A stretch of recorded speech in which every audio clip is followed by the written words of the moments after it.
さて今日も始まりました麺チューブ。今日が初回じゃなかったっけ？皆さんは黒いラーメンを食べたことがありますでしょうか？その話無視するな。黒いパスタなら食べたことあると思いますが、それはただソースがイカスミなだけで麺自体は黒くありませんよね。麺が黒くある必要もないと思うけど。なんてこと言うんですか。麺まで真っ黒にしないと完全に真っ黒な漆黒のラーメンとは言えないのです。漆黒のラーメン？結構イカスミ入れたんですが意外と黒くなりませんね。前に中途半端に灰色の麺が出来上がったからやばいね。何のことですか？私は知らないです。はいはい、そういうのも闇に葬るっていいね。はいはい、はいだけに。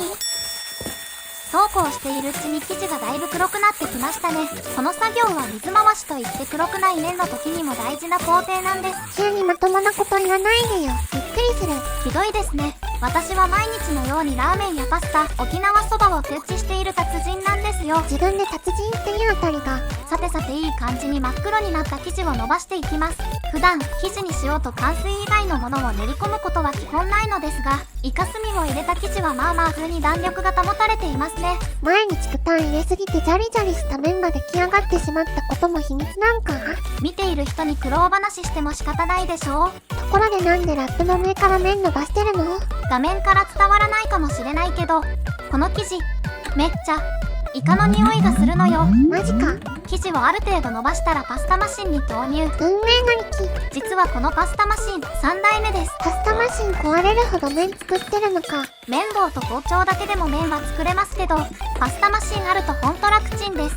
10割そばまでこれで作ってるらしいな。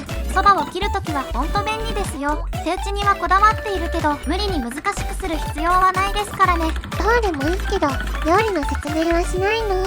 麺はひたすら伸ばして薄くしていくだけだからね。説明する気なさそうだね。本気で説明して誰がそんなもの知りたいって言うのよ。マジか、終わってる今回はとりあえず映えを意識して真っ黒なラーメンを作ってみようと思った次第です。な。深い理由なんてあると思ってないよ。視聴者の皆様からどんな麺を作ってほしいか募集します。しょっぱなから人に頼ろうとするのよ。パスタマシンはイタリアの某メーカーのものが有名かと思いますが、私の3代目のこれは日本製です。別に日本製でないといけないとかありませんが、ステンレスでできていて錆びないことと麺カッターの幅がうどんや極太ラーメンにちょうどいいからです。おお、綺麗に麺が切れぞいくの気持ちいい。これぞ失われし古の技術。今思ったけどこれって何人前なの？強力粉 200g だから1人前かな。大食い男性の1人前でしょ。さっきからちょこちょこ中の人の声が聞こえてるけど、おっさんじゃん。おっさん言うな。ラーメンを粉から作るなんておっさんしかやらないよ。何はともあれ麺は完成。よかったね。さてここからは具材とソースを作っていきましょう。パスタソースも自分で作るのか。当たり前でしょ。市販のソースなんてアミノ酸まみれよ。白い粉に頼って何が悪いの？スーパーに行ったらスルメイカがたまたま安かったので買ってきました。手際が急に悪くなってない？イカをさばくなんて普段やらないから仕方ないでしょ。墨袋を傷つけたらまな板が真っ黒になるだけでもったいないから慎重なのよ。無事取り出せたね。さらに黒いビラビラ追加。ビラビラ言うな。キクラゲでしょ。八宝菜に入ってるキクラゲ好きだけど、自分で乾燥キクラゲ買ってきたの初めてです。よくそれで料理チャンネル始めようと思ったね。麺は極めてるけど料理はいつも行き当たりばったりです。偉そうに言うことじゃないけどね。そういえばイカは黒くないけど大丈夫なの？真っ黒なイカがあったら欲しかったんだけど、まあなんとかなるでしょう。漆黒のラーメンを目指すならイカはいらなかったんじゃないの？それだとすぐ完成して食度もいくら麺好きとはいえ具なしで麺だけ完成というわけにはいきません。今なんか本音出てなかったか。続いて日高昆布と荒節で出汁を取っていきます。ごまかしたなこいつ。出汁はラーメンの決め手となるので、これでもかと昆布と鰹節を投入して煮出します。鶏ガラスープは作らないのか。それはまたの機会にということで、今回は昆布と鰹節ベースでイカスミの味と絡める予定です。ここで取っておいた墨袋を投入。なんと重大な事実が判明。これはイカの肝であって墨はほとんど入っていませんでした。行き当たりばったりじゃん。しかしご安心を。ちゃんとイカスミも別で買ってあります。麺に練り込んだのもこのイカスミね。これさえあればどんな料理も真っ黒黒スケにしてくれます。黒スケは余計。なんでよメイが悲しむわよ。この人どういう頭の構造してるんだ。楮と三つ股は和紙の原料ですね。料理作ってるより病院行った方がいいよ。お待たせしました。ついに真っ黒な麺を茹でる時がやってきました。お腹すいた。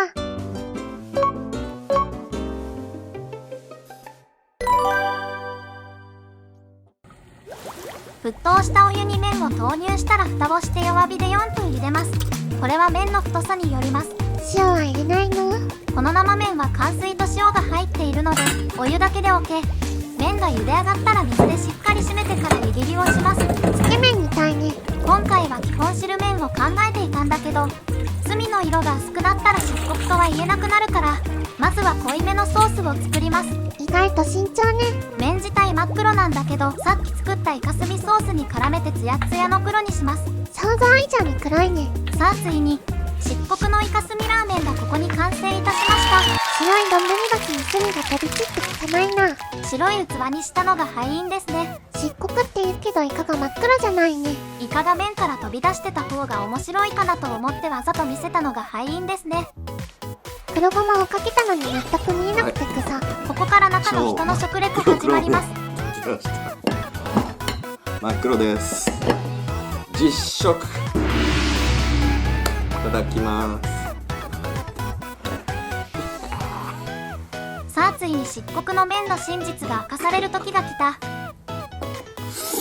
ぱりおっさんじおっさんなのは仕方ないですよ。ゃん。せめてフォローしてあげて。うまっ。いただきました。めっちゃうまい。イカの出汁が効いてます。イカの出汁が効いてます。だけじゃよくわからない。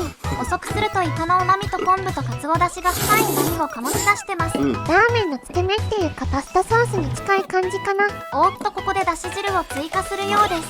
そうそう、ラーメンはやっぱりスープがあるのがいいね。